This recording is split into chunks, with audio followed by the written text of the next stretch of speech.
of who I am and who Pankaj is and what we're doing. So let's just start with the session today. Thank you. So, a quick recap of what we did yesterday.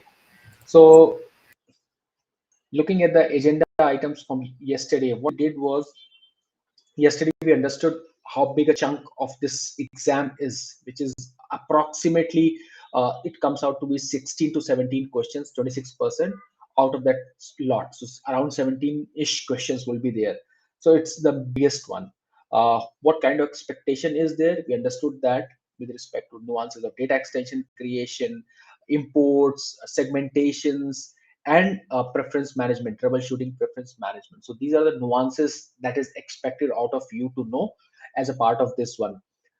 We looked at all the topics that we covered, that we are going to cover in day one and day two, and I think half of it at least we had covered already yesterday, like subscriber key, contact list, all subscriber, and the rest all we'll be covering it today. So you see the list is a bit longer. Then I gave some tips in terms of how do you prepare for these certifications. First half is knowledge, and second half is to prepare for those certifications specifically, to know the syllabus, to know what kind of questions is expected, what is the passing percentage, which is a more bigger chunk. So you can pick and choose your battles in terms of your expertise in one section, which is more meatier. And then certainly asking for advice from the people who have already appeared for it in terms of what kind of preparations, which where to stress more or less. That kind of guidance you can certainly ask for. And I gave you example of myself on LinkedIn. So that's the preparation strategy. We started with contact and subscriber, explain what is a contact, what is a subscriber. Subscriber being a subset of contact. Contact is applicable across Marketing Cloud. Subscriber is only in Email Studio, which you are expected to understand. Then we understood what could be different identities that can be, or IDs that can be used at contact key, which is a user defined ID. What are the different channel identifiers? We understood the difference between the two. What is a contact key, contact ID? Contact ID is a system generated ID. Contact key is a system user generated one. Subscriber key, it works within Marketing Cloud, and it's same thing as contact key. So if I use a contact key as a Salesforce digit example, Salesforce 18-digit ID, it becomes subscriber key in Email Studio, and contact key everywhere else. What are the best practices of what to choose, what not to choose, we covered. We started looking into lists. What are the key components of lists, like email address, subscriber key, statuses. We spoke about the active, bounce, held, unsubscribed, deleted access. We briefly went on the bounce, how the bounce work, and then we looked at all subscriber table with respect to what are the different statuses and aspect of all subscriber. In the meantime, I traversed through the different Marketing Cloud features as well, like all subscriber lists, etc. So I showed you that as well. So this is a typical all subscriber email address, statuses, subscriber keys, something which is very important as a part of this. And I explained it works on a rolling up level. So it's always held at the parent business unit, and child business unit gets a copy of it. Or if you want, you can segregate it based on profile attributes. So I gave an example of 10 attributes in child BU1, 10 attributes in child BU1, and combination of that reaches at 20 on the parent business unit. Or it could be the other way around as well, where 20 each. It's a replica of parent. So it's held at parent business unit. So that was about subscriber. Then we looked at how to import in a list particularly. This is where we left, which is I wanted to quickly show you or send an email via list. Somebody requested yesterday of how to look at bounce management. So bounce is two types, soft and hard bounce. So soft bounce is an example is email is undelivered because email box is full. So you can retry. Hard bounce is if the email doesn't exist in that domain. That's a hard bounce. So basically bounce management, if you see, you're not expected to know the details of it. FYI from a certification standpoint. However, since it was asked, I'm just taking a moment to explain briefly and then move on. So if you see in the flow chart, we just the system decides, and this is between Marketing Cloud and ISPs. It's done automatically. User dependence is not required. So this happens automatically between the ISP, let's say Gmail, and Marketing Cloud. So they check whether the email bounced. If the email is bounced, what kind of bounce it was, hard or soft. And if it is a hard bounce, it checks from it is coming from a trusted ISP like Gmails or Yahoo. And then if yes, then it marks the status as undeliverable. However, if it is a soft bounce, it does series of steps in terms of retries, in terms of number of retries, in terms of frequency of retries. And that's where it marks the status as undeliverable finally. But in the meantime, it will keep on increasing the count. So that's how this particular feedback mechanism or feedback loop works between Gmail, that is an ISP, and Marketing Cloud. And finally, it drills down to this status, which is undeliverable uh, in this particular status of a particular subscriber. So now moving on quickly to send email via list. What I want to explain quickly on this one is, let me duplicate this and I'll open that particular list which I'm trying to showcase. So I wanted to show where to use publication list, exclusion list, etc. So I wanted to show you, and this email,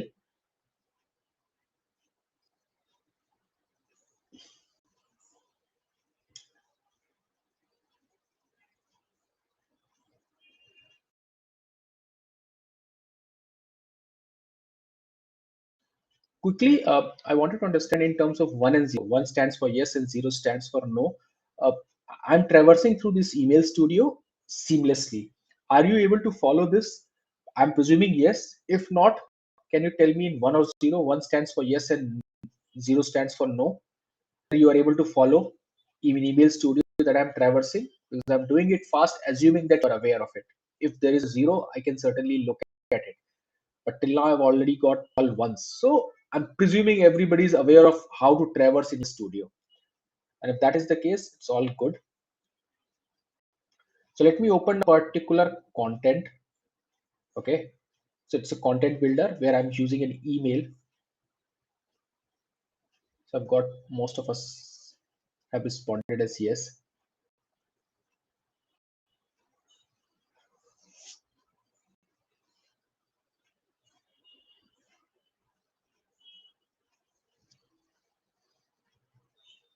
It's taking a moment to download.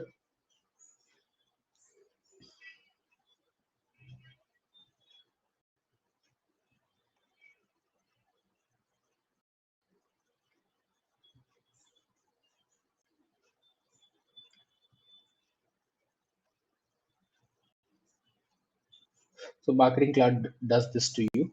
So beware if you're demoing somewhere. Sometimes it takes its own sweet moments to display.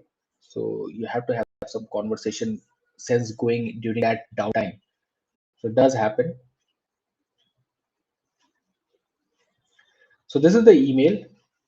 And what I wanted to show you was where I choose publication list that I explained briefly the other day.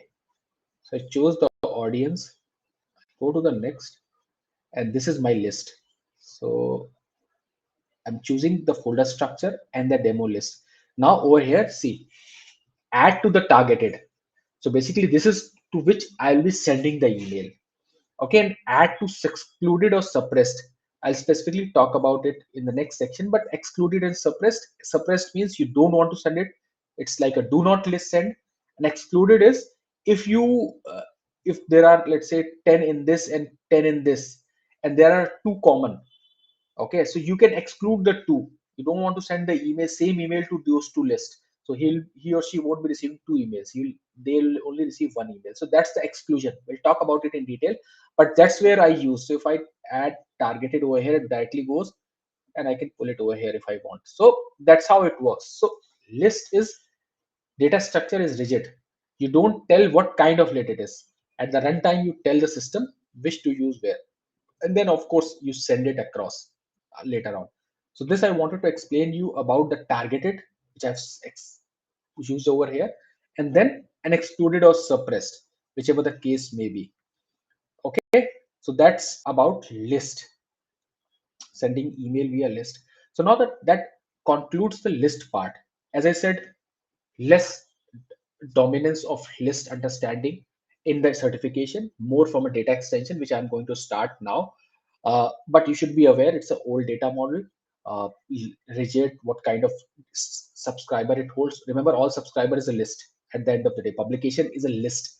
Suppression is a list. They're not data extension. So since it is old data structure, all the mechanisms, out of the box mechanisms, like all subscriber publications, they are lists in their own sense. Okay, so remember that. Let me start with data extension. So data extension is a future or the current scope of how the data is stored, relation data is stored, non-consumer specific data is stored. That is the data extensions, nothing but tables out there. What are the three key things in a data extension? The data extension is just a table, just like an Excel sheet, or a database structure, which I'm presuming everybody is aware of. So you've got fields. Okay, fields that stands for columns of a table. uh, how these data structures or tables are related, so that is the relationships. And then send relationships. At the same time, what relationship do you have? So these are a couple of things that are there as a part of data extension. This is an example, a full example of data extension configuration. So if you see, on the first column, these are the name of the fields. That is customer ID, first name, last names. Typical customer table where you use customer ID, first name, last name, email address, gender, date of birth, and personal email, etc. Okay, so you just need see there are two email addresses stored. Okay, just be aware of that. Ideally, you should use only one, but since it is there, you want to use it. Data type should be one for the primary one, and then this should be the text type. Okay, so this is one of the mechanisms to store the email addresses in a table twice, with the help of data types. Then there are obviously standard lengths that are provided. So try and use as a best practice as less as possible. Primary key is I'm assuming everybody is aware of it. So you can mark one of the columns or attributes as the primary key. In this case, customer ID. And then you can also mark nullable or non-nullable. So if somebody checks it, that means it's nullable. You can leave that blank if you want. If it is unchecked, that means it's non-nullable. So basically saying that you have to fill the value. And you can also set the default values in the table. We'll have a look in a moment in the system as well. But yes, so that's the a typical structure while you create a data extension. As you see, it's pretty fluid. You can name all the columns that you want. You can choose different data types that you want. How the flexibility in list was not there of the similar nature.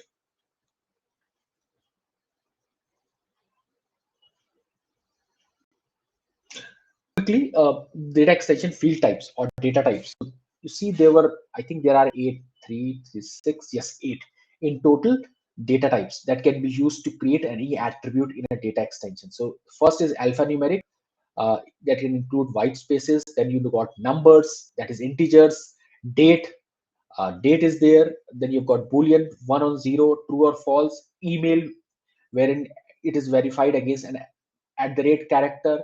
You've got decimal. So decimal is basically, you have to, I mean, just a decimal character. So basically, if you say 18, it becomes 16 plus 2. Okay, so like that. Then you've got phone number. Phone number is there. Then you've got locale. Locale is very important in order to use, not necessarily in email studio, but in mobile studio, or other studios or features. Locale becomes very important. Locale then signifies which country that belongs to. So it could be AU, US, example, I in India, like that. So that's locale.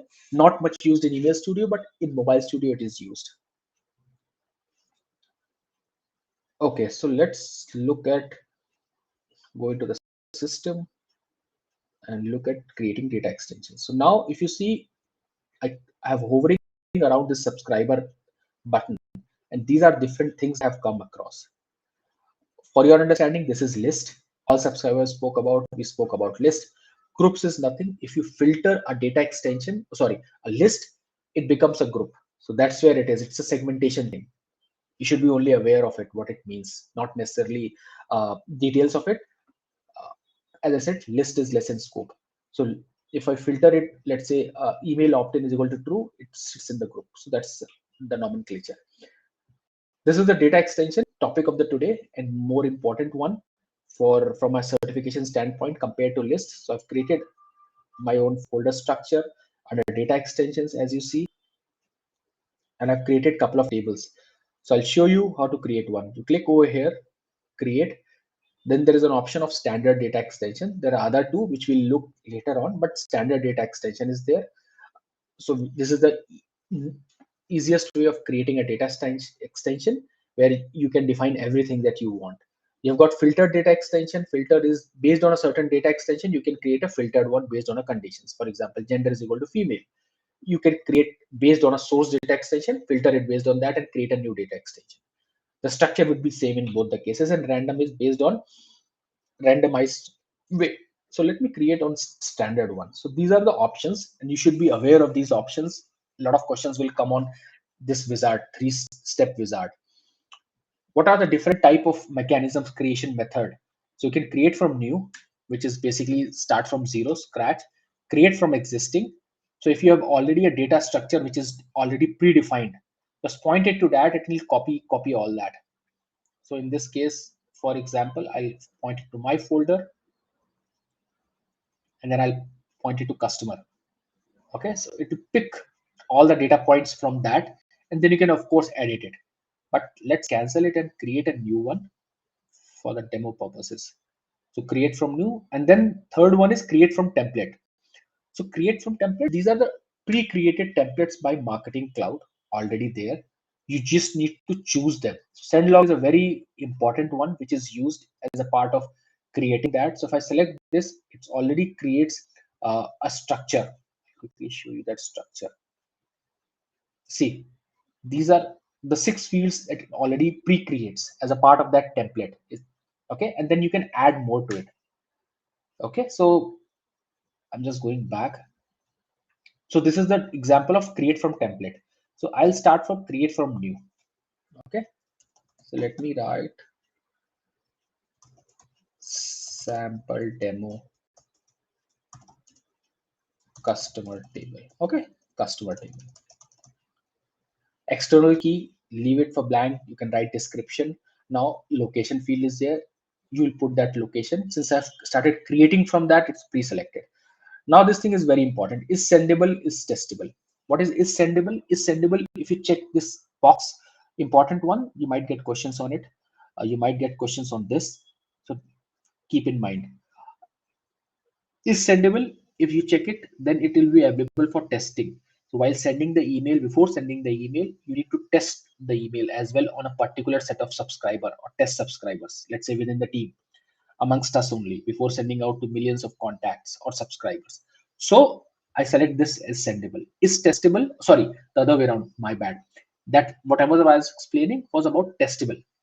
So is testable, as the name suggests, nomenclature provides, it's used for testing purposes.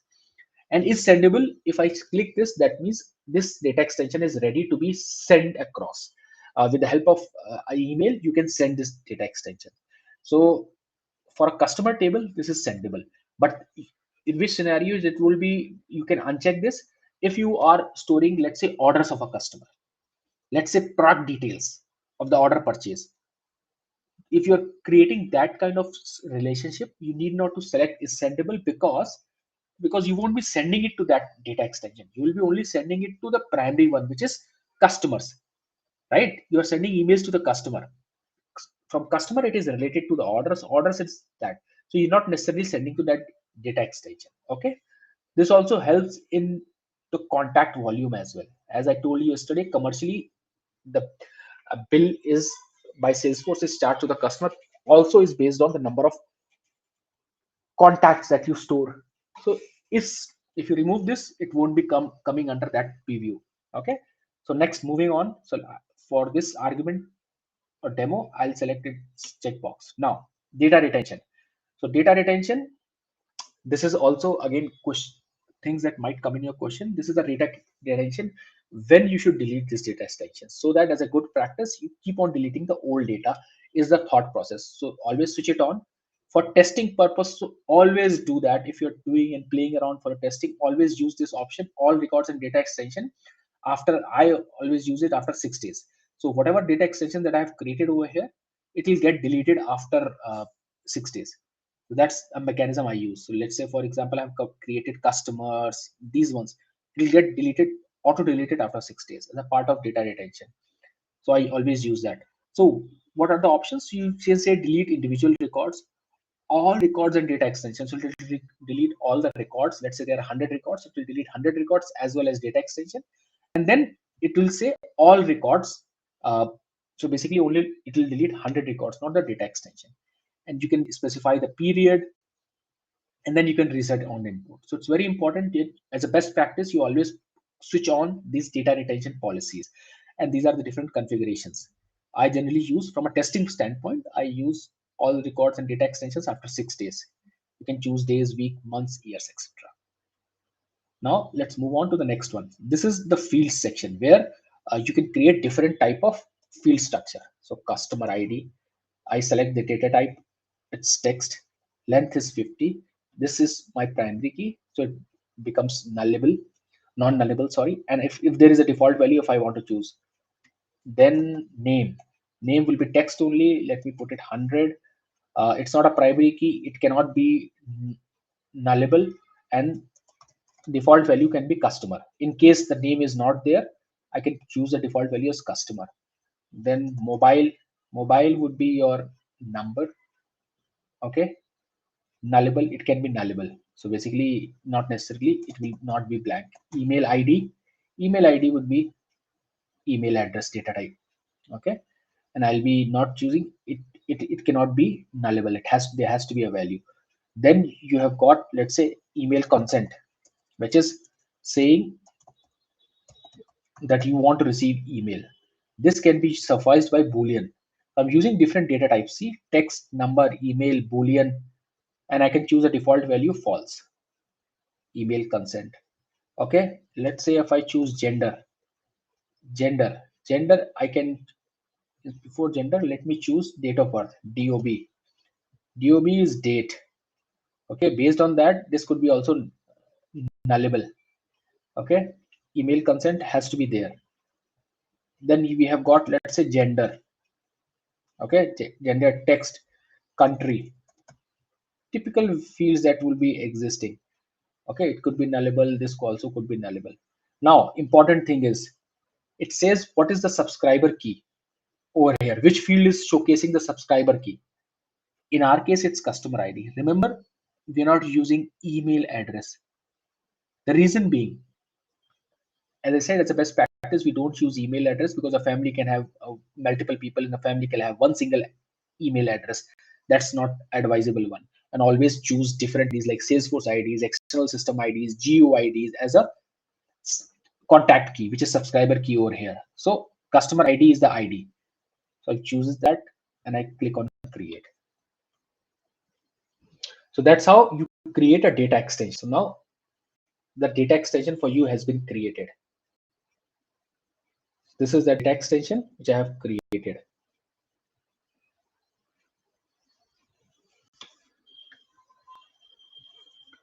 So now you see these are the fields.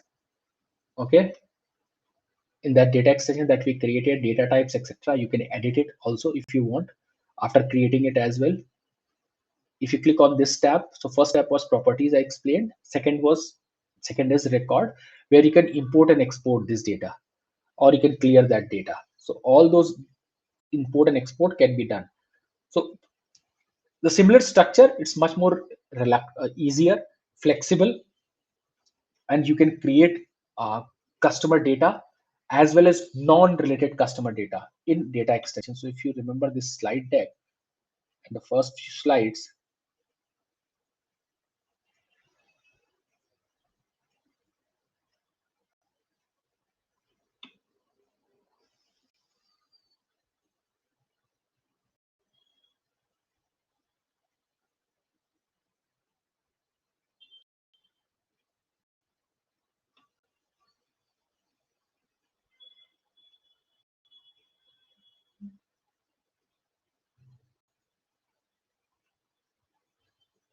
it's taking its sweet own time.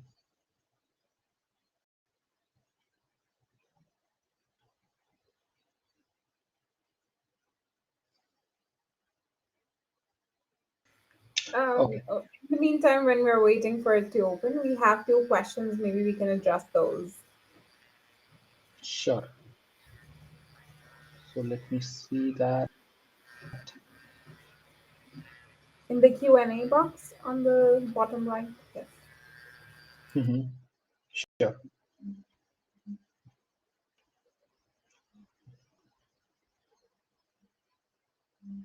Is primary key mandatory for data extension? Yes, if you are creating it as a sendable data extension. Okay. Uh, where can I see deleted data extensions apply data retention policies? So data extension, this thing, it's in recycle bin, Hemant. Okay, so data extensions that are getting deleted as the part comes as a part of data extension.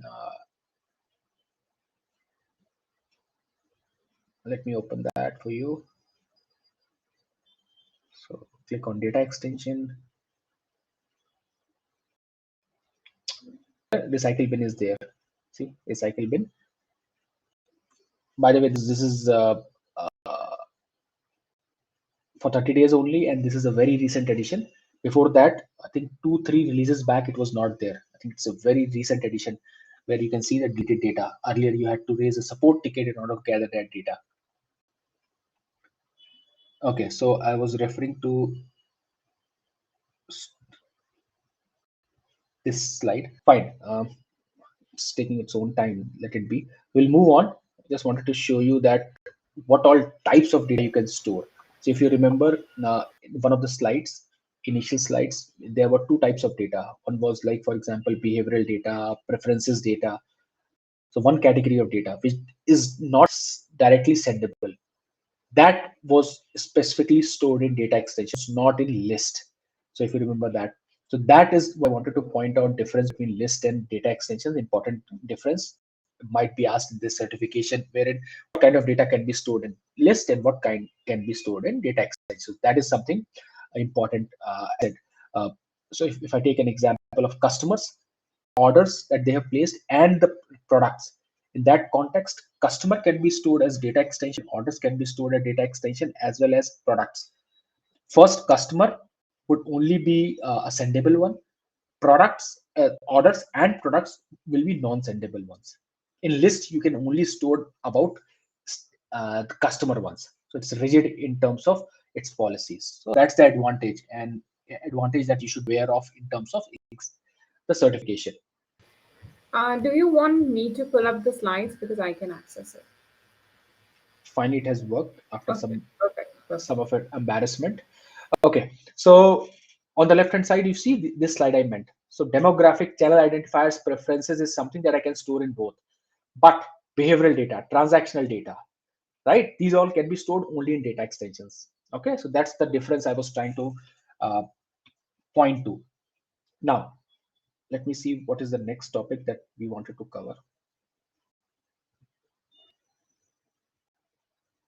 So we had concluded to here.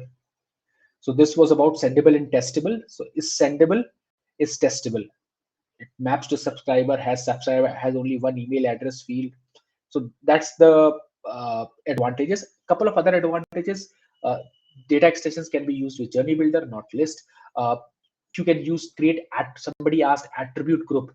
You can create it with the help of data extensions, not list, because you can relate it. So those are some of the advantages of data extensions. Now, quickly, let me talk about, since I'm here, I'll talk about imports as well. So you can import the records. If you remember, we had done the import in Marketing Cloud lists. Similar wizard is there. You upload the file, configure the mapping, wherein which field belongs to which, and then import it. So let me see if I've got a file which will be helpful. So I'll browse it from my computer. I can do it from my FTP as well, but for now, I'll browse it from my system. Okay, let's see if it matches with this one, how much it matches, because it's something that I've created new. Fine. So what I've done is, see, it automatically maps. So in the second step of the wizard, it has got mapped by header row. So automatically it has seen these columns, customer ID, email address, and name, and in data extension, and it has pre-mapped it. So you see already it has pre-mapped. Okay. So that is one way. Other way is map by ordinal. So you map it up. It is already pre-mapped, but you can also map it up. And this is the manual way of doing it. See, you can put it across. Since it's already mapped, you can actually assign it. If you there's only 3 fields, but you can manually map it.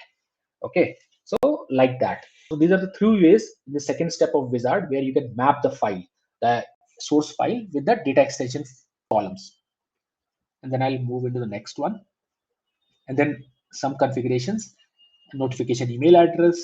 And then what is the import type that I've chosen? Add and update. See, one more thing before I move on. Yeah. So if you remember, add and update, add only, update only, these things we did in list. Overwrite is something that is basically overwrites every time that you update the data, and you don't require a primary key for that.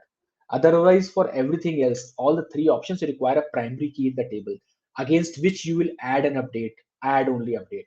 But overwrite is something, if I select this, is overwrites the whole data. So in that context, you don't need a primary key for that particular data points, right?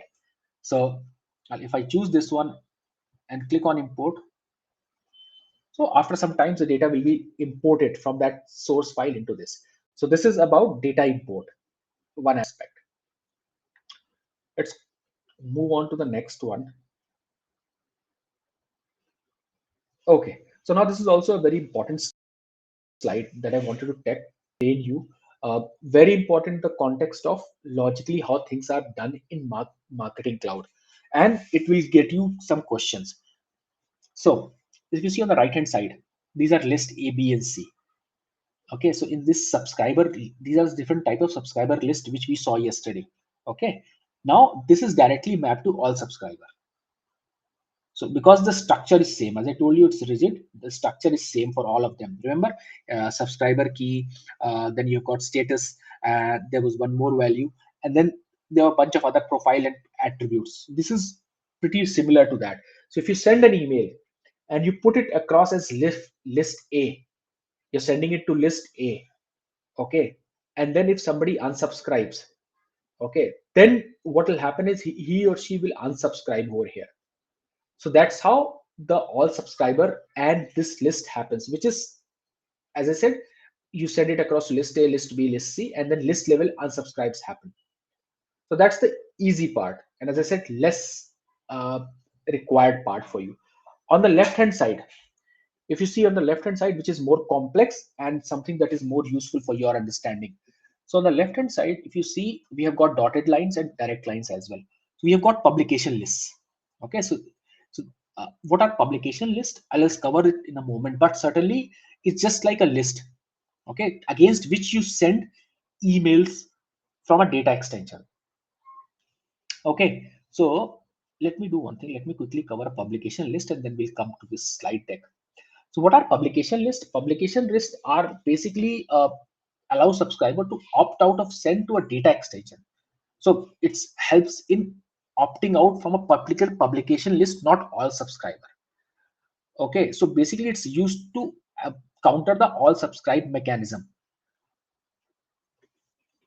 What is advisable is basically having a separate publication list for each communication type. Okay, so basically the idea is you have, let's say you want to send emails for newsletter, you want to send emails for welcome, create publication lists and use them while sending it from a customer. So you have a data extension.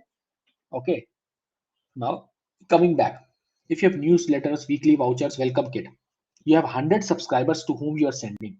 Okay, these are newsletter type. For example, select this newsletter while the send during the send time, this publication list newsletter, and then send the email. If you have another 100 in this section 2, which are about weekly vouchers, use this publication list during the send time and then send the email. Likewise for welcome kits as well. So these are the different type of list against which you attach your data extensions or send data extensions. Now, what is the advantage? First of all, why system is made this way? Because list and all subscriber list, the structure is same. Data extension structure is totally different. First of all, more importantly, in second point of time, you can do it directly as well. But Unsubscribe will work in a different way. What will happen is, if you use only data extension and then send the emails, you choose all subscriber, which I'll show you quickly. That means if I unsubscribe, I unsubscribe from all 100 people over here at a all subscriber level, which is at the parent level. So I won't be able to send e- emails next time to those 100 people. Example, if I again send another 100 people, let's say 10 people are common in that this list, 100 this, another 101 to 100, 10 are common. So since the first one was assigned to all subscriber, all 100, and let's say those 10 people, for argument's sake, unsubscribe, they won't be able to send emails in this data extension because those 110 are common. So basically at all subscriber level they get unsubscribed. However, if you choose publication list, there's a way to counter that. Now data extension, same example, 100, I use newsletter publication list, 10 of them unsubscribe. They unsubscribe from this newsletter publication list, not all subscriber. So at all subscriber it is active. Over here it becomes unsubscribe for those 10 subscribers. Extending that same example, if I now again send 200 from 101 to 200 subscribers, okay, using weekly vouchers, and 10 of them which unsubscribe at this level are common in this, they still will receive an email because at the unsubscriber all subscriber level they are still active, and with the help of this I can reach out to them, those 10 common ones as well. Had I chosen all subscriber directly at this level, I wouldn't be able to send it to those 10 common unsubscribe subscribers. I hope I'm making it clear. If not, I'll take a pause and see if there are any questions on this. But this is very important concept, and we'll at least get one or two questions around it, wherein what are the advantages of publication list, how it works, list versus that. So it's important. So once I'm quickly stopping by and see, can we skip both sendable and testable use and use the same DE to internally for MC for data exchanges between Ds might be using for SQL data? So Navya, basically you can skip that, but you can store data only, not sendable data. So you cannot email them, but you can certainly store that data and do whatever activities that you want on them. In this case, you mentioned SQL uses. Certainly you can do that, but you won't be able to send emails on it. Any other questions you have on this particular slide or till now? Team, publication list, very important and sought after as well in the certification. So if there is no question, I'll quickly move on. But we have got newsletter. The reason we are using publication list, so that the unsubscribe happen at this level, not at all subscriber levels, so that another data extension can target those common people again. That is the use of publication list. If you see my example, it's basically it's a strategy for opt out of a category of without opting all messages from your organization. So basically it's more from opting it perspective.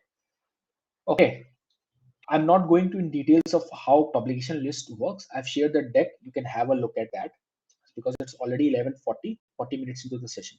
Suppression list, another important concept. And before that, let me show you where it is. So publication list. This is the publication list I was talking about. I have created a common one for you and simply look at it. There is no emails added. There's no records inside them because the emails, when you send from this data extension,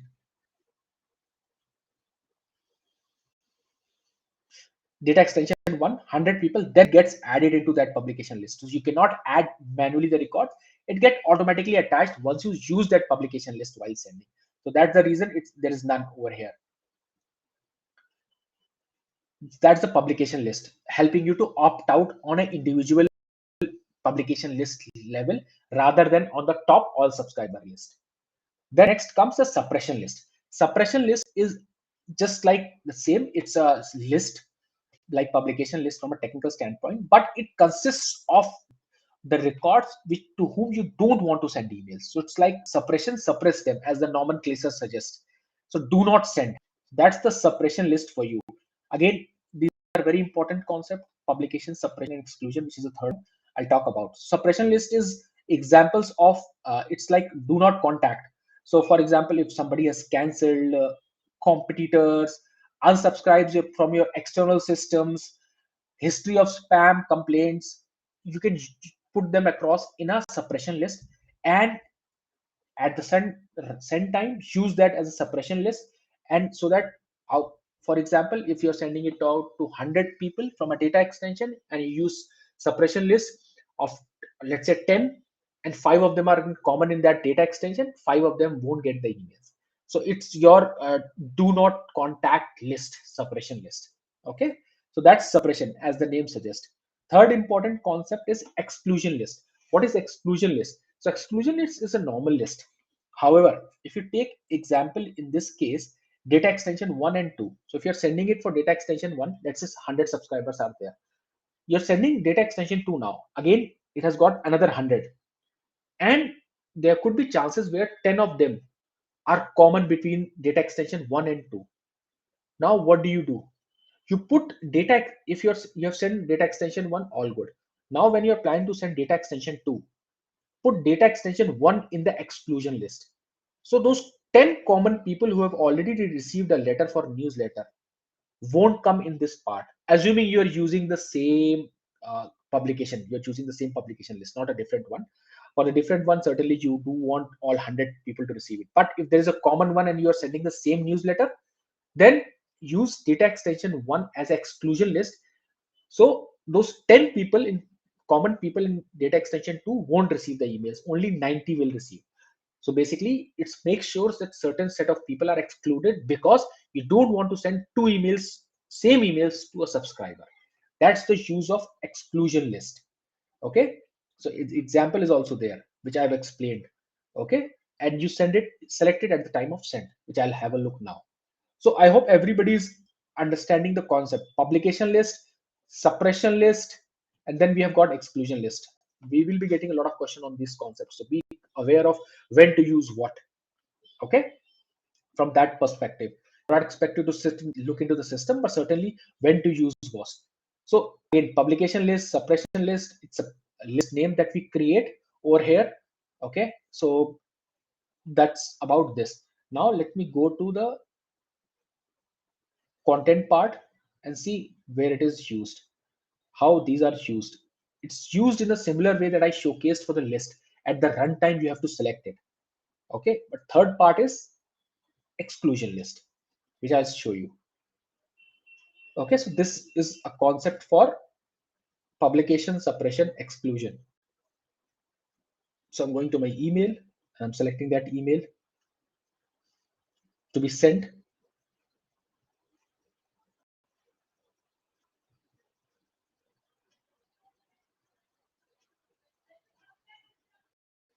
Okay, I selected list.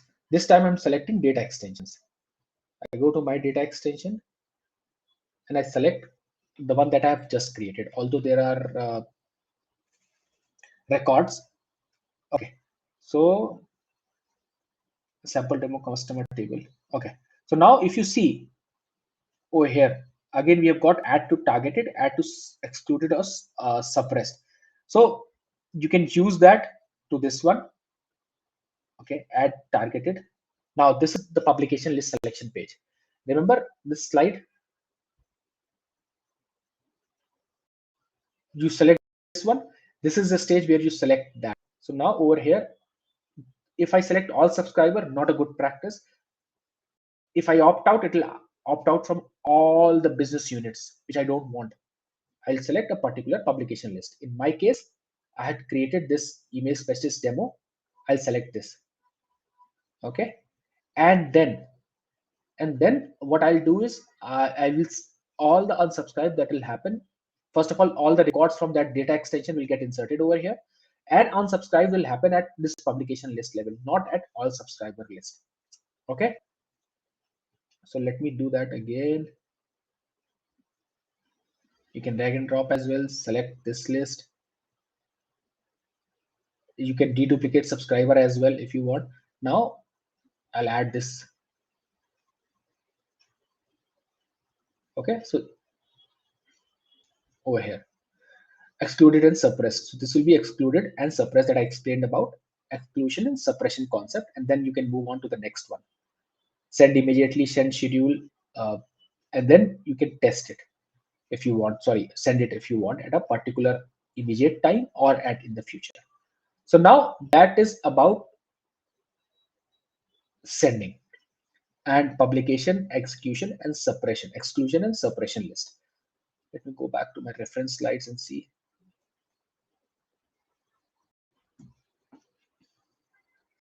So now we spoke about the import. We spoke. Now let's talk about all the different types of data extension categories. Okay, so data extension. Now there are three more or four more types of it. First, we'll start with shared data extension. This is the last one, shared data extension. So if I look at my screen and go back to subscriber, we have got shared data extension. Where is that shared list? Shared data extensions. Okay, so everything will come in the same list inside this shared data extensions. So shared data extension is, as the name suggests, it's shared across business units. Okay, so if I want to, again, questions might come on this. So if I want to, there are two business units, child one and child two, and there's a parent, okay, on top. So if I want, I can share one data extension from the top to both the child business unit. I can, if I want, I can, with the help of permissions, I can make sure it's only visible to child BU1, not child BU2, vice versa, or it is visible to both of them. If I simply put a data extension from here to here, it will be visible to both the child, all the child business units which are there to the set by technology parent one.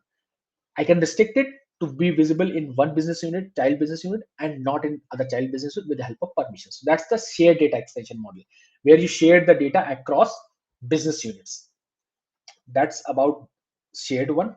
Then we have got synchronized data extension. I meant this shared data extension, synchronized data extensions. Synchronized data extensions, conceptually, you should understand what happens is between Salesforce CRM and Marketing Cloud, there could be data coming from one way only. The CRM data only sends to Marketing Cloud. So from CRM to Marketing Cloud, it's one way sync. Okay, where you can get the data from CRM. So CRM contact, leads, opportunities, any custom objects, you can share the data to Marketing Cloud. Where does it come? Once you configure it with the help of Marketing Cloud Connect, another feature, not in the scope of this one, but synchronized data, it keeps on synchronizing at a certain frequency that you mentioned to all the data coming from Salesforce CRM into Marketing Cloud. And it gets stored in synchronized data extension. That's the one way data sync coming from Salesforce to us. You can send the data back as a sync, out of the box sync from Marketing Cloud to CRM. This is from CRM to Marketing Cloud. Okay. Salesforce data extension. It helps you to push tracking data from Marketing Cloud back to CRM.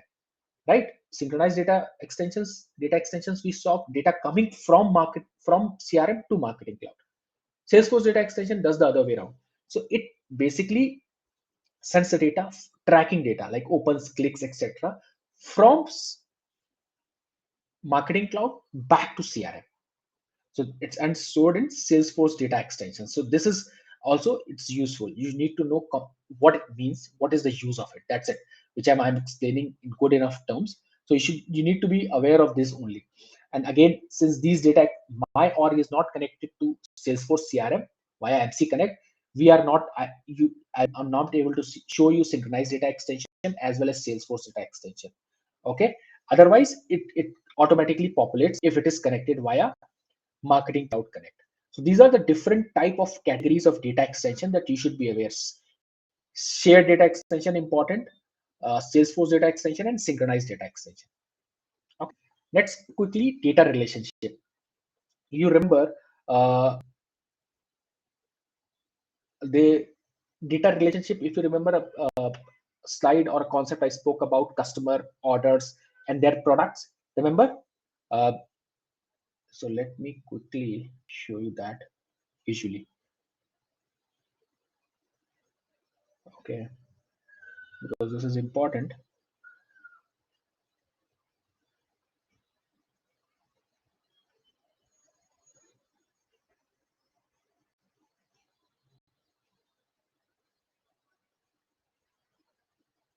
Okay, see that. So let's say, for example, this is your customer, which I created, right? I created this customer data extension. Now, this customer data extension, if you remember customer ID, name, email address, now I can, there's another table which is called orders. Okay, another table. This holds the order. So, for example, if I purchased a laptop, what is the price of that laptop? What is the product when I purchased it? What is the amount? And third table could be, for example, product details. Okay, so, and which is related to this. So now if I say customer made a purchase of a laptop which has got $1,000 as a value, it was purchased, for example, on 10th of March, and the order ID, a unique key from that table is there. Products is that particular product ID. You have more details of it, that particular laptop, what is the SKU number, ROM details, RAM details, hard drive, etc. So these three tables are there, and these three tables are interrelated. How do I create that interrelationship in data extensions is something that I'm talking about now. Okay, I think there was one of the questions also yesterday pointing to that. So relationships, how do I create relationships between these two in Marketing Cloud out of the box? Attribute value is one thing, attribute groups rather is another thing, but this is with the help of even the span of Marketing Cloud email studio I'm talking about, not contact builder. Contact builder is used for attribute group. So I hope this concept is clear. So customer purchases, there are 100 customers. Each customer purchases, let's say one laptop. One laptop has got a couple of values, which I'll also show you. So I've created two of them for demo purposes, not all three of them. So customer, this is customer, if you see. So typical things that we have added as a part of customer demo table, and then we have got orders. Orders will have fields like when it was purchased, what is the price of that, what is the ID for that particular system, like order ID, customer ID. There has to be a common key, right? Product name, price, order date, etc. So these are the two tables. Now let's quickly go back to data relationships. So this is where I create the relationships between the two tables. Okay, I've created one for you to showcase. It's very easy to create one. So now what happens is it asks you to select two tables in which you want to do that mapping. So I've selected the customer table and I've selected the order table, and it gives you the primary key and it automatically adds. If you want, you can add one more key if it is composite key funda is required, and then that's how you use it and save it. So these are the relationships that you have already built. So in my context, I have built a relationship between customers and orders. Similarly, it can be done between order products as well, or if you want, between customers and products as well, depending on your use case. But that's how data relationship is. So if that is fine, this is what we as a part of customers and orders have done that. And the scenario that I was explaining in this slide is customer, order, order details, and products. So basically I've mixed these two tables, but certainly it's that use case that I'm planning to build. Now, again, important question from a certification standpoint, what is the difference between list and data extensions? So, and when to use what? So list is basically when you have 500K or less subscriber. So it doesn't help you to heavyweight or heavy load list. So if you are more than 500K, certainly use data extension. If it is a simple data model, you don't want performance too fast things to happen, certainly use list. Otherwise, use data extension. Okay. If you want to store relational data that I spoke about, customer, orders, products, example, these relationships you want to store, use data extensions. Fast import speeds are not expected in list, whereas in data extensions, the import list is fast. Imagine I have only done it for 5-10 subscribers. In real time, there are millions of subscribers. Uh, Subscriber attributes are limited in number. You can use REST and SOAP APIs in data extension. So clearly, data extension is the winner over here. And as I suggest, as a rule of thumb, use data extensions until as you have a specific requirement to use list. Not talking about system lists like publication, exclusion, suppression, or all subscriber. I'm talking about using a custom list that for your subscribers. So that's the importance between list, differences between list and data extension. You should be aware of these numbers: 500K, which is faster, import speed, it is simple in performance, etc. So that if a question comes with that application, you can put your thoughts and answer it correctly.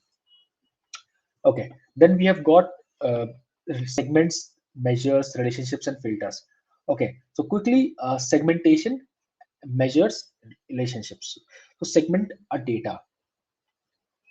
So let me quickly do that. Segmentation. What do you mean by segmentation? Segmentation is you need to filter the data extension or get a set of values based on certain conditions, business conditions. For example, is email consent. For example, gender. For example, country.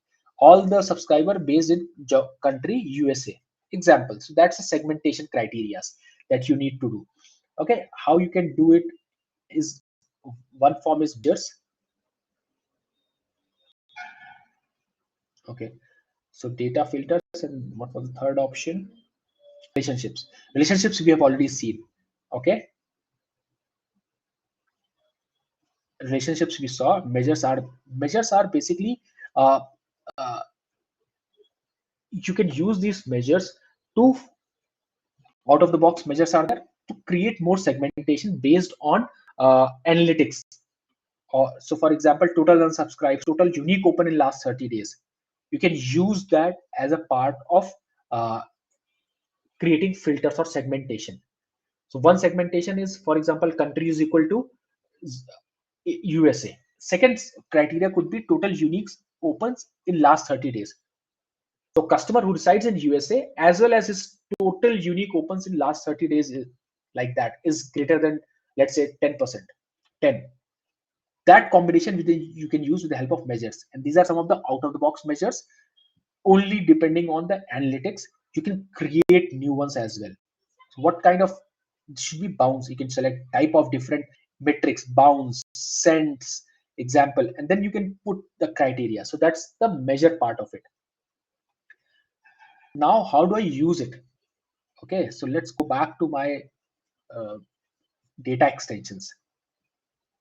So now we understand relationships. Now we understand measures. Let's see how to use them to do segmentation. Create.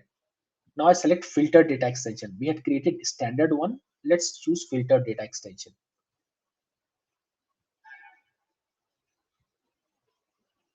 So now I will choose this. Okay, so now I'm filtering. Now I can see the capabilities of the system coming at one single place. So I've got all the fields that are there in customer, right? Imagine these 4 fields are there. So I can say who are email opt-in is equal to true. I want to segment customers whose email opt-ins is true. But there comes the beauty. Now I can also see, remember this, we have created that relationship between customer and orders, right? On this table. So I can also scale into the table number 2, which is orders. See where price, and I can drag it. Price is greater than, let's say, I only want to do target people who have opted in and purchased this laptop or whatever the product they have purchased is greater than 1,000. Okay, and let's say I can use the third part is measures which are already created. So I can do that, save a filter, but I can use it measures as well. So relationships I've already used. This is measures where, for example, unique clicks in last 30 days. I can choose that is equal to a number. So this kind of complex segmentation I can do. First, based on the table, then measures. How come this, sorry, relationships is coming? Because I have chosen customer table to create a measure between customer and orders. So I can get these data points. Okay. And these measures are already pre-created. I can create a new measure as well. So I can use their logic as well to do the segmentation. All these 3 types I've used. There's one more left. I'll talk about it. But all these 3 types, always remember a couple of limitations. The output will be in form of this only. So it's an inner join. You won't get to see data points or attributes from this table. We are only can use the logic or condition. If I talk purely in terms of SQL, it is an inner join. So I can see only attributes coming out from this, but for which they have, for example, purchased the product which is price greater than 1,000 and total unique clicks for them is equal greater than 10 example. So that kind of complex segmentation I can build. Okay. Now filters. So there's also an option for filters. I've created a filters. So filter is a definition that I can already create and showcase it to the customers. So in this case, I've created a filter. See, the filter was already pre-created, email opt-in. So I can drag and drop that as well. So see, this is the combination of uh, using these fields as well as filters as a part of creating the segmentation. So everybody with me, and I can do ending and oring. I mean, this goes without saying. I can play around with these conditions, but that's pretty much about the segmentation, which is segmenting from the relationships, segmenting from with the help of measures and filters all together. If we want, it can help as much as this complex use case. However, remember, it's no way close to what you can do with SQL. But from an out of the box functionality, in an email studio perspective, this is the segmentation definition and expectation that you should know as a part of certifications. Everybody with me till now? There's one important topic left quickly. Let me take the questions at the end. So let me complete the last topic that I have in mind is unsubscribe. Okay, so what is unsubscribes? We all know what unsubscribe is. There are three levels of unsubscribe that we play along. So one is global. Global is something which is at a marketing cloud level, where all the customers share their global unsubscribe list. These are typical spam lists that marketing cloud knows and puts a unsubscribe to. So if you want, if you're sending them and marketing cloud has already aware of it, it won't send it. So that's a global level. You can, if you want to make request a change or add something with the help of support ticket at a global level. So this is, let's say there are 100 customers using marketing cloud. All this is sitting on top of 100 people. Second is master, and third is list and subscribe. So we should be careful about using master and subscribe and list and subscribe. So list is, if you remember, subscriber list level, publication list level, where you if this unsubscribe, it happens at the list level. Remember this diagram we were talking about at a list level, uh, where it was, yeah. So if I unsubscribe at this level, I am not unsubscribed, still active over here. So that's a list level thing. Okay. And then global unsubscribe, you basically, sorry, master level, basically you unsubscribe from here. So that's the difference. All subscriber unsubscribe, and then this is list level. So that is what I was explaining in this diagram. Okay. So list level, master unsubscribe, and this is account level. I mean, beyond your up. What are different methods? So basically in the list, you can go and unsubscribe. At an import level, you can unsubscribe if you want. Master and list level, you can do that. One click and subscription and profile center is something that I'll quickly show you. Unsubscribe. So you can do unsubscribe. Let's go to profile management.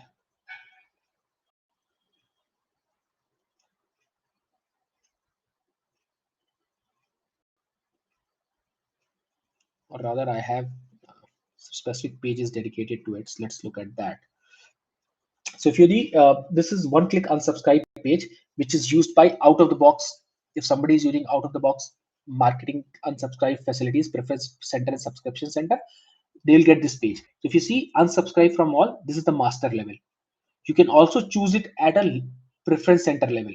So if you see subscription, these are monthly, weekly, these are all those publication lists that I was speaking about, list level. So if I check or uncheck and update it, depending on that, I'll be unsubscribed at list level. Okay, and this is unsubscribe for all. This is the master level. So if as a user, I can select this one, so I'll be subscribed from all subscribers, so I won't get any emails from marketing cloud. If I select each one of them, depending on whether I'm there in that particular list, I will be getting emails from the other list or not. So that's the preference and subscription center. Profile center has only got uh, master level unsubscribe, all unsubscribe from all, not at a list level. So that's something that you should be aware of. So now quickly, let's look at those questions, or rather let's start looking at sample questions. Let's have a few of them, and then We'll come back to those queries.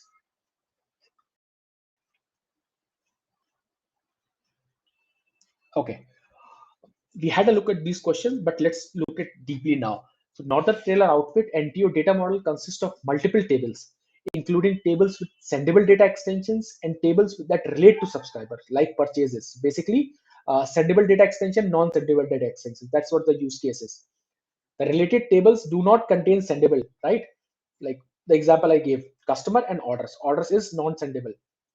How should their data be stored in Marketing Cloud? List? Yes, no, team?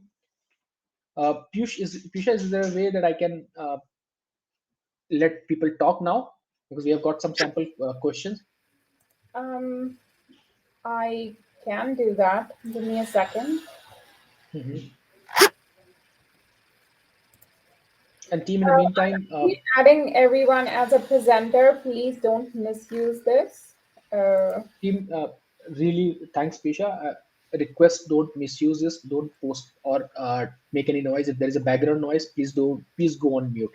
I'll just open it for not more than 5-10 minutes, so that we have a good enough conversation. So, team, coming back, list, data extension, journey audiences, data filters. What is the type of data model that we should use? A, B, C, D, quickly. Data extensions. Okay, why not list? So we have like both sendable data and which is related to subscribers and purchase. So we can in the data extension we can build the relation. What do you True. call data So relation? Yeah. always remember, in MCQ type of questions, two options easily eradicatable. So for example, data filters, journey audiences is certainly not at all related, so easily eradicated. The idea is also to eradicate or remove the wrong ones, then to find right one. So just bear in mind, it's not always about knowledge, it's about cleverly playing. So this goes away. Data filters, as the name suggests, is filter, not related to data storage. So only two options that comes is list and data extension. Now you can uh, put your thoughts into it, which is answer is data extension, as rightly pointed just now. Again, coming back, next question is, marketing is creating a new data extension. Let me just go back to slideshow.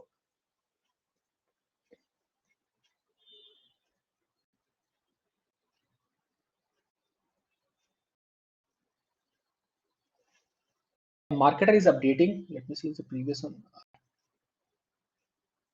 Yeah. So marketing team is creating a new data extension. A data extension configuration is similar to a data extension that is already in use. What is creation method should be used to create the new data extensions? Remember new template, that configuration that I showed while creating that?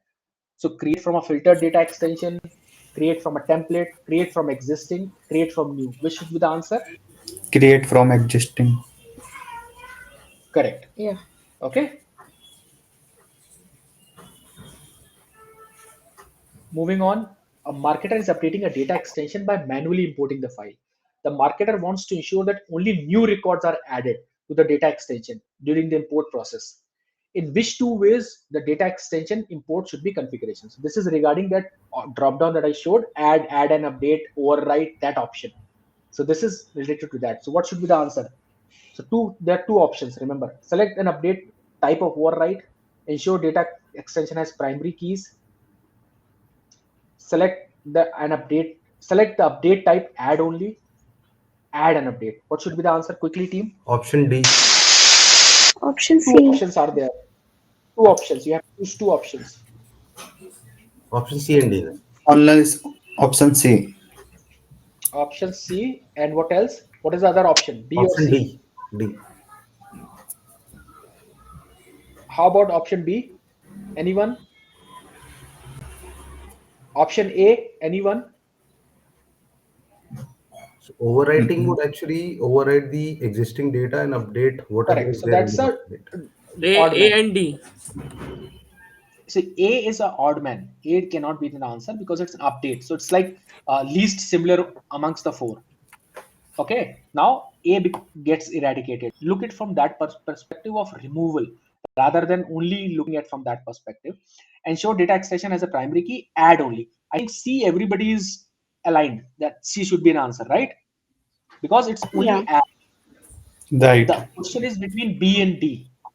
Okay, whether we should do between add and update and primary key. So the answer is B, because add and update, especially it hasn't asked about updating.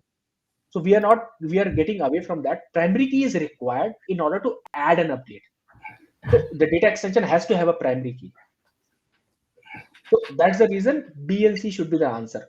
There are, as I said, these questions are sourced from internet, and people have actually responded D as also as an answer. So be mindful of the answers that are there on the internet while preparing for these exams, email specialist. Okay, let's move on. NTO uses data extension for sending the emails. They need to ensure when subscriber opts out, they opt out at a list level. Which tool should be used? Which tool should be used, team? D. Publication list. Publication list. Okay, because there's nothing called journey list. There's nothing called email list. Okay, these are something which are not required. Next one is they are talking about sending an email for testing. So basically they want to do quality assurance prior to sending. For an upcoming send, a data extension by this name is created for testing.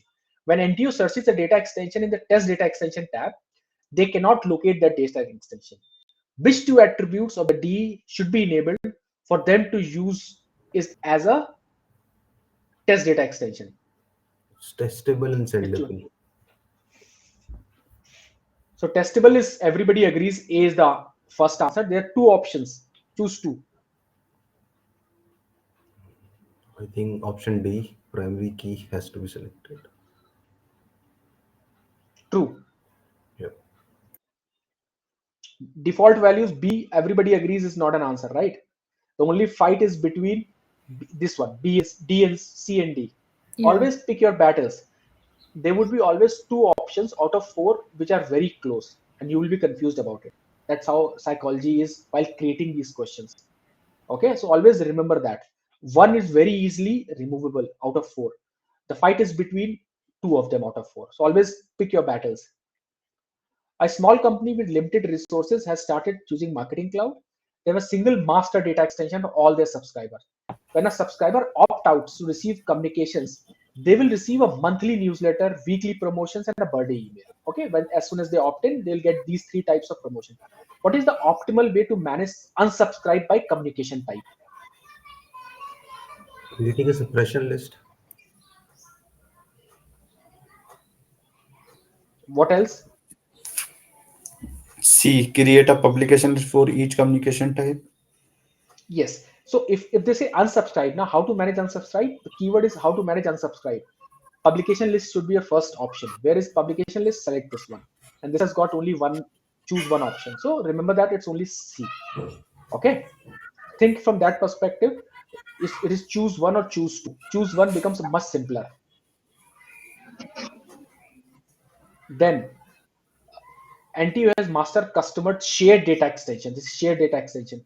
The company wants to make sure that the table is available to some of the business units, but not all of them. Remember that scenario, child business unit 1, it's visible, but not in child business unit 2. How to make that customer master table restricted?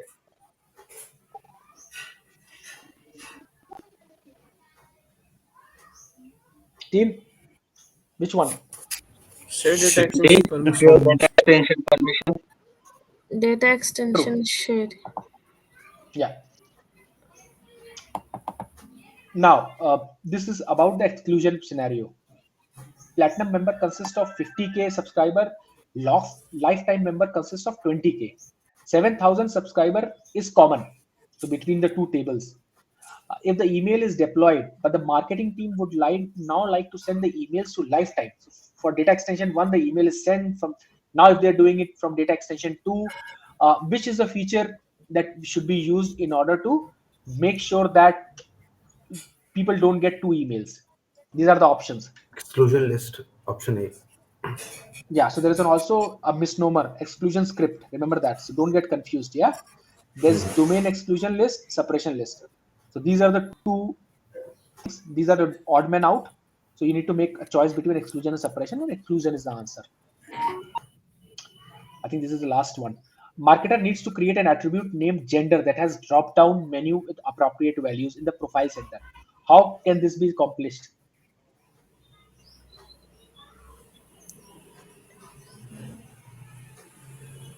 Which one? A, select the data type as text. And D, select the attribute as required. Required is it asked for anything required? No. So probably D is not of the question. They haven't said that D. Uh, Text gender is a, I see gender is a drop down. So text also goes out of the picture, right? Text cannot be dropped down. Option C. Create restricted So create values. restricted values is certainly there. What about B? Set the custom maximum value of 6.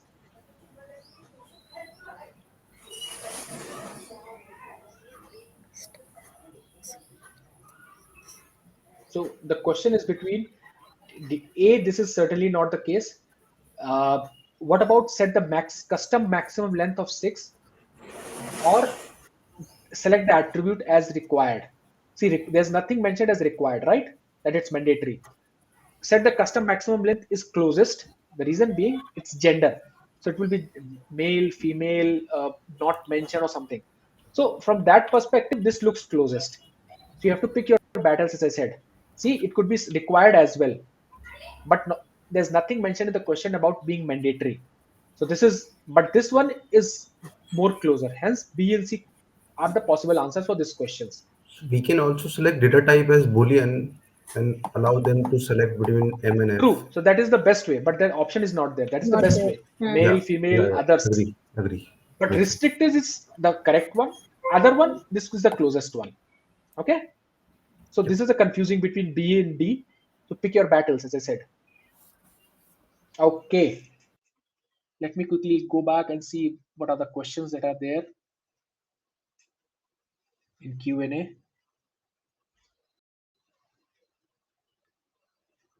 So I'll pick from the bottom. Does the publication list have same data structure and values as the data extensions are we using to select? Good question. So the data extension, the publication list has that specific values. It is related to all subscriber publication list. Okay, so key values will always be there. Okay, that is the subscriber key, status. Okay, and the what was the third thing? Status, subscriber key. There was one more thing. So that structure will be preserved. Okay, so publication list. Let's see if we have anything in this. Okay, let's quickly show you that publication list. See, so these three things are preserved, which is this list. So list remains intact. I hope I've answered your question. Then please repeat suppression list. Suppression list is do not contact. Okay, don't send it to these people like spam, like your competitors. You don't want to send it to them, right? Competitors, the email, so that they also know what strategies you are following. That is the place where you use suppression list. Suppress the emails. Do not send. That's the thought process behind that. How to find unsubscribe from a particular publication list. So if you want, you can simply go to that particular list and see the statuses. So let's say in our case, this is one publication list that is there. Check the statuses. Since it preserves the list data structure, so status, see, active, unsubscribe, bounced. See, all three of them are there. Okay. What else? Can we select more than one publication list at time of sending? No. Skip both sendable and testable. I think we have completed that. This I already answered previously. Wow. So we are 2 minutes after 12. Anything else? I think from a standpoint of this session, we are done. As I said, always attack the question from a question standpoint. Pick your battles. Only 2 or 3 of the questions would be answers out of the 4 will be plausible answers. I'm talking about the ones that you don't know. And that's how you should tackle which is the best one to move, and then pick the 2 of them. Yeah, some of them would be ambiguous, as I just shown. It's closest. Try and pick the closest one. Okay, I think good over here. Perfect. Yes, we have covered all the questions. Thank you so much, everyone. You have been patient throughout the session, and you actually, responded in a very good manner as well. So thank you so much, and I hope I'll see you next week for another session. And yeah, thank you so much for spending your Saturday and Sunday with us. Thank you, Pankaj, for sharing your knowledge. Thank you.